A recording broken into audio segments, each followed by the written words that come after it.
नमस्कार, मी तनया मांडवकर सेलिब्रिटी प्रमोटर्समध्ये तुमच्या सगळ्यांचं स्वागत करते.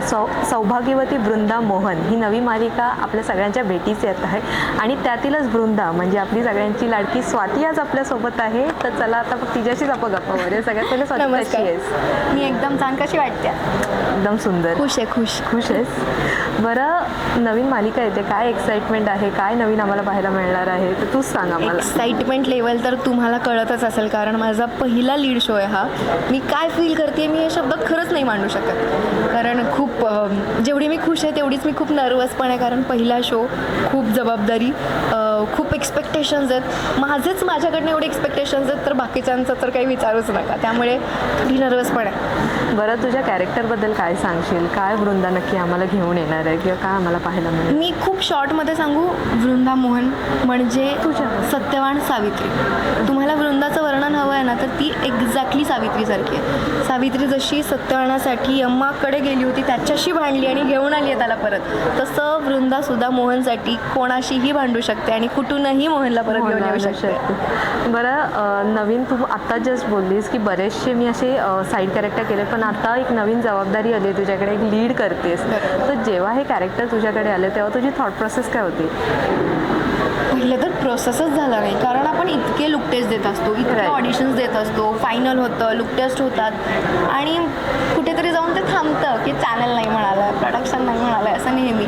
हे जेव्हा आलं तेव्हा मला रिॲक्ट कसं करू हे कळत नव्हतं, कारण एखादं काम मिळणं ही वेगळी गोष्ट आहे आणि एखाद्या कामाची आपण वाट बघत असणं, आपण कन्सिस्टन्सली त्याच्यासाठी प्रयत्न करतोय, आपण त्या कामाची वाट बघतोय, तेव्हा जे मिळतं ना आपल्याला त्याची किंमत मरेपर्यंत माणूस विसरत नाही. हे खूप खरं आहे. बरं, जेव्हा म्हणजे तुम्ही शूट करता, म्हणजे कोणताही सीन असू दे, आज मोठमोठ्या कलाकारांसोबत परी असू दे किंवा सुनीताताई असू दे, जेव्हा तुझं शूट झालं त्यांच्यासोबत एखादा सीन असू दे किंवा काही पुढे, तेव्हा अशी भीती होती की एक्साइटमेंट होती किंवा कोणी तुला गाईड केलं त्याच्यात? मला खूप भीती होती. म्हणजे तुम्ही विचार करा की लहानपणापासून आपण ज्या लोकांना टी व्हीवर बघतोय, मोठे मोठे आर्टिस्ट, त्यांच्यासमोर उभं राहून काम करणं इथेच आणि त्यात लीड करणं, भीती आधी खूप होते की 100 लोक असतात जे आपल्याला जज करत असतात, कारण अख्ख्या क्रूची नजर आपल्यावर असते जेव्हा आपण कॅमेरासमोर असतो.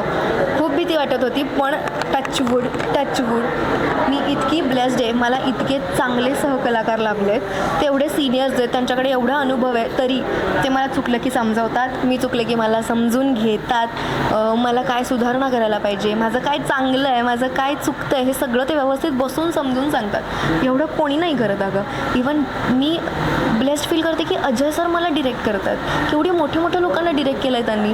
जेव्हा मी त्यांची बाकीची कामं बघत होते, सगळे हिट शो, आता त्यांचा नवीन शो येतोय आणि तो हिट झालाच पाहिजे, म्हणजे नो डाऊट अजय सरांचा शो येतो, त्यामुळे एक वेगळीच जबाबदारी आहे. पण सर खूप चांगलं मला हँडल करतात, म्हणजे माझ्या चुका सगळं सांभाळून घेत आहेत, खूप चांगलं शिकवत आहेत आणि आय एम व्हेरी शुअर की त्यांच्या हाताखाली राहून मी एक खूप वेगळी स्वाती ॲक्टर म्हणून बाहेर पडेल. बरं, आतापर्यंत तू म्हणतेस की बऱ्याचशा जणांनी तुला गाईड केलं आहे, पण ती एक असते ना कौतुकाची थाप, म्हणजे जेव्हा प्रोमो आऊट झाला आणि त्यात कळलं की तू एक सरप्राईज असतं, घरच्यांना असू दे, फ्रेंड्सला असू दे, आपण बोलतो नाही तसं सरप्राईज आपण दडवून ठेवतो, तशी ती पहिली कौतुकाची थाप कोणाची होती की तू लीड करतेस आणि ती थाप? सगळेच, म्हणजे ना मला असं वाटतं की मी माझ्या आजूबाजूला ना खूप चांगल्या वातावरणात आहे. माझी लोकं, माझी फॅमिली, माझे फ्रेंड्स, मी माझ्यासाठी जेवढी मोठी स्वप्न बघितली नाही तेवढी त्या लोकांनी बघितली आहेत. त्यामुळे ते सगळं जेव्हा घडत होतं ना, तेव्हा मला दिसत होतं माझ्यापेक्षा जास्त आनंद त्यांना होतोय. ते खूप एक्सायटेड आहेत ह्या सगळ्यासाठी, माझं काम बघायला, माझा प्रोमो बघायला ते तयारच असतात. पुढचा प्रोमो कधी येतोय, काय पोस्ट, काय नवीन घडणार आहे. सो माझ्यापेक्षा जास्त ते खुश आहेत. सो त्यांच्यावर आहे सगळं, त्यांच्या आशीर्वादामुळे, त्यांच्या ब्लेसिंग्समुळे मिळतं आहे. बरं, एवढं सगळं तर शूट होतच राहतं, तू म्हणतेस की बरंच काही शिकायला मिळतं, मग सगळ्यात जास्त केमिस्ट्री कोणासोबत जमली आहे? मोहनसोबत की आजीसोबत की दुसरं कोणासोबत? तसं बघायला गेलं तर दिवस खूप कमी लागलेत सगळ्यांसोबत. सुरुवातीला मी एकटीच शूट करत होते. आजी, परिताई सगळे खूप चांगले, खूप छान सांभाळून घेतात, पण त्यांच्यासोबत अजून व्यवस्थित शूटच झालं नाही. सो संग्राम एकमेव माणूस आहे ज्याच्यासोबत मी खूप काळापासून शूट करते आणि आधी मी त्याच्याबद्दल असं खूप मत बनवलेलं की एवढी, मी त्याचा इन्स्टा प्रोफाईल स्टॉक केलेलं की अरे हा आपला हिरो आहे, मग याने एवढी कामं केली आहेत, हा एवढा सिनियर आहे, ह्याने लीड पण करून झालं आहे, आता हा आपल्याला मास दाखवणार, एवढं काम केलं नाही, आपण नवीन, आपण रोज एवढा शिव्या खातो सेटवर, आपल्याला ओरडतात. सो मला नाही, पहिलाच दिवस त्याने इतकं कम्फर्टेबल करून घेतलं आणि तो समजावत असतो, सांगत असतो काही चुकलं तर. सो थँक्यू सो मच संग्राम, माझा हिरो आहेस म्हणून. बरं, तू मगाशी मला काहीतरी बोललीस की तू एक किस्सा सांगणार होतीस ऑफ कॅमेरा जेव्हा मी मला जेव्हा काहीतरी किस्सा सांगणार होती. घरी सांगितलं होतं तेव्हाचा हा व्हिडिओ दाखवला तुम्हाला. हो, दाखवणार नक्की, आवडेल आम्हाला बघायला. आमच्या कॅमेरामध्ये दाखव.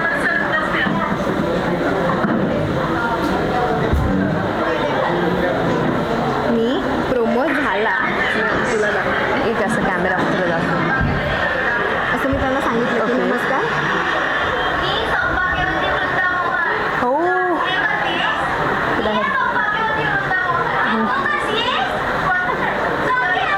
ती कोण बहीण आहे का तुझी? बहीण आहे माझी मोठी. बापरे. आणि ही आई आहे का तुझी? हे माझं पिल्लू आहे मोठ्या बहिणी. बापरे, त्यांची एक्साइटमेंट तर बघा. माझी मम्मी तर आता पुढे 7th बोलतो ना, 7व्या आसमानात. रडायला लागली होती ती लगेच. आणि कोणाला तो आनंद होत नाही की आपल्या मुलीला लीड मिळेल.